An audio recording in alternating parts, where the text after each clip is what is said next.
ओम नमः शिवाय। सृष्टि यानी सृजन यानी विस्तार, भगवान के द्वारा सृष्टि का निर्माण हुआ। हमारे शास्त्र इस सृष्टि के बारे में बताते हैं कि सृष्टि कैसे बनती है। ऐसे ही हम देखेंगे कि शिव पुराण के अंतर्गत सृष्टि का निर्माण कैसे हुआ, इसको हम समझते हैं। संसार में मानव के पदार्पण के साथ ही उसके मस्तिष्क में इस प्रकार के प्रश्न उठते हैं, यानी जब व्यक्ति बड़ा होता है और उसके अंदर समझ आती है तो उसके प्रश्न कैसे होते हैं कि यह विश्व कैसे बना, प्रारंभ में क्या था, किस प्रकार इन सूर्य चंद्र नक्षत्र ग्रह उपग्रह का निर्माण हुआ, किसने बनाया इसको। इन प्रश्नों के उत्तर खोजने के लिए प्राचीन काल से ही मानवीय सभ्यताओं ने और यहाँ के विद्वानों ने अथक प्रयास किए। सृष्टि विषयक परिकल्पनाओं के अनुसार इस संसार का उद्भव देवी देवताओं से संबंध है। अवेस्ता संस्कृति की बात करें तो संसार की उद्भव प्रक्रिया पर प्रकाश डालता हुआ कहता है कि अहुरमज़दा ने 7 लोकों का निर्माण किया। चीनी विद्वानों के अनुसार ब्रह्मांड के 2 भागों में टूटने से द्युलोक और पृथ्वीलोक बने, वहाँ 2 मानते हैं। जापानी धर्म के अनुसार सृष्टि से पूर्व एक तेल से परिपूर्ण समुद्र था, जिससे देवी देवताओं तथा उनके बाद संसार का निर्माण हुआ। इन सब के पश्चात बाइबल की कल्पना है कि जिसके अनुसार 6 दिनों से पूरे संसार का निर्माण हुआ। ये तो जगह जगह के लोगों ने अपने में सृष्टि प्रक्रिया का वर्णन दिया। अब बात करते हैं भारतीय परंपरा में भी वेदों, उपनिषदों व पुराणों में सृष्टि की उत्पत्ति के संबंध में विस्तार से वर्णन मिलता है। पुराणों में सृष्टि विद्या का विशद वर्णन मिलता है। पंच लक्षणात्मक पुराणों के अंदर, यानी पुराणों में हमारे 5 लक्षण हैं: सर्ग, प्रतिसर्ग, वंश, वन्मंत्राणी और वंशानुचरित। इनमें सृष्टि यानी सर्ग को सृष्टि कहते हैं, इसके बारे में विस्तार से वर्णन मिलता है। और जो भी हमारे महापुराण 18 महापुराण हैं उसमें इन्हीं 5 विषयों पर विस्तार से वर्णन मिलता है। और विशेषतः सृष्टि की प्रक्रिया कैसे बनी है सृष्टि। शिव पुराण में भी सृष्टि विद्या का विस्तार से विवेचन किया गया है। शिव पुराण में सृष्टि की उत्पत्ति करने वाले एकमात्र महेश्वर को माना है, भगवान शिव को माना जाता है। वे अकेले ही अपनी शक्ति से तीनों लोकों की सृष्टि करते हैं, पालन भी करते हैं और संहारक भी करते हैं, ऐसा शिव पुराण कहता है। पुरुष, प्रकृति, सदाशिव, भव, विष्णु, ब्रह्मा, ये सब शिव रूप ही कहे गए हैं, यानी सारे ईश्वर एक ही हैं मूलभूत। जो ब्रह्मा विष्णु महेश की बात करते हैं तो हमें सब में एक को ही देखना चाहिए। शिव अपनी शक्ति से सर्ग व विसर्ग की रचना करते हैं। सर्ग यानी सृष्टि, विसर्ग यानी प्रलय यानी निर्माण और फिर उसका विनाश। भगवान शिव को कहा भी गया है कि वो सृष्टि उत्पन्न भी करते हैं और उसका संहारक भी करते हैं। सर्ग व विसर्ग के संबंध में शिव पुराण में विवेचन मिलता है कि सर्ग के बारे में बात करते हैं हम सब कि ईश्वर की प्रेरणा से गुणों में क्षोभ होने से। अब गुण क्या है? शतवरस्तम 3 गुण होते हैं, इनमें क्षोभ उत्पन्न होने से। आकाश आदि, आकाश यानी आदि यानी 5 महाभूत की बात कर रहा है यहाँ पे।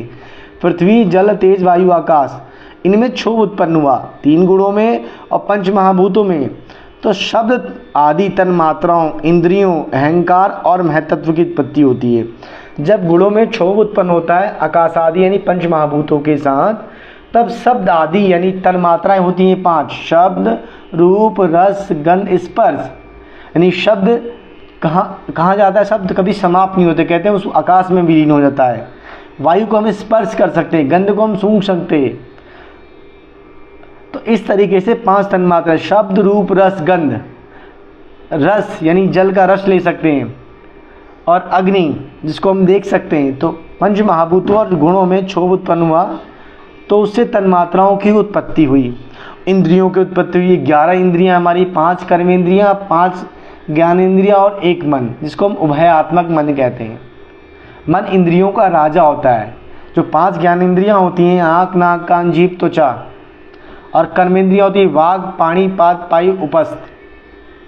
ज्ञानेंद्रियां यानी ज्ञान कराने वाली इंद्रियां, और कर्मेंद्रियां यानी कर्म करने वाली इंद्रियां जो मनुष्य के शरीर में विद्यमान रहती है। ज्ञानेंद्रियां सूक्ष्म रूप से रहती हैं और कर्मेंद्रियां स्थूल रूप से रहती हैं। और अहंकार के 3 भाग किए गए हैं, सात्विक, रासिक, तामसिक। तो गुणों के द्वारा आकाश आदि के पंच महाभूतों में जब उसमें क्षोभ उत्पन्न हुआ तो तन्मात्राएं, इंद्रियां और महतत्व की उत्पत्ति हुई। महतत्व का मतलब है बुद्धि से ये सब बने, उसे हम सृष्टि यानी सर्ग कहते हैं।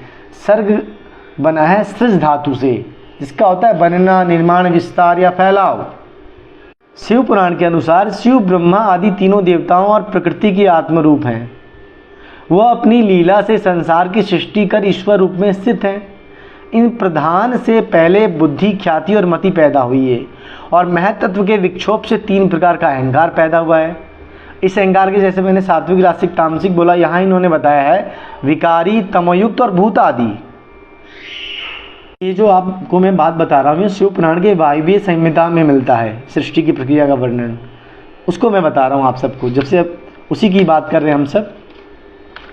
आगे वो बात करते हैं कि अहंकार में पंचमहाभूत, तन्मात्राएं और इंद्रियां पैदा होती हैं। तो उसी को उन्होंने पुनः इस बात को कहा है कि उसको जो हमारा अहंकार है वो विकारी है, तमोयुक्त है और भूत आदि है।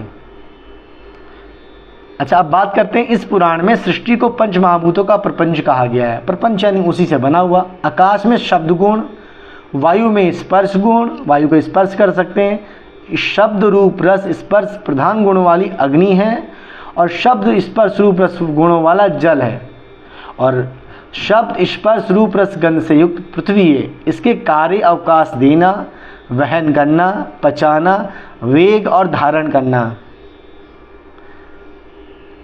कान, त्वचा, आँख, जीभ, नासिका ये हमारी ज्ञानेंद्रियां हैं और ये इसके गुण कहे जाते हैं। कर्मेंद्रियां होगी वाक, पाणी, पाद, पायु, पस। इनके कार्य हैं बोलना, वाक का, वाणी का काम है बोलना, पाणी का काम है हाथ से लेना, पाणी को कहते हैं हाथ, और पाद यानी चलना, वायु उसके बाद है हमारा वायु यानी विसर्ग और उपस्थ यानी जननेन्द्रियाँ।